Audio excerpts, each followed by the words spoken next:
Pa znate kako, nismo o tome razgovarali. Ja sam inače govorio da je pozicija, da su stavovi Dragana Đilasa u poslednjih godinu dana prema Socijalističkoj partiji Srbiji i prema meni lično bili apsolutno neprihvatljivi.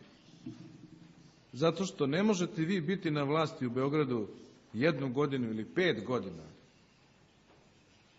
a da pri tome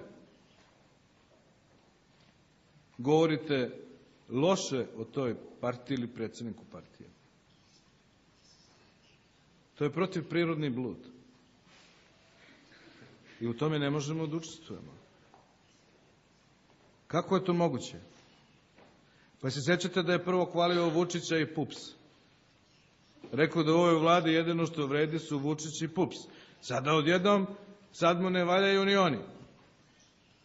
Jedino nikad nije rekao, dobri su ovi iz SPS-a. A to ko je koga učio u Evropi, vidim kako su naučili oni prvo. Ja još nisam čuo da je neko u Evropi zažalio što više oni nisu na vlasti.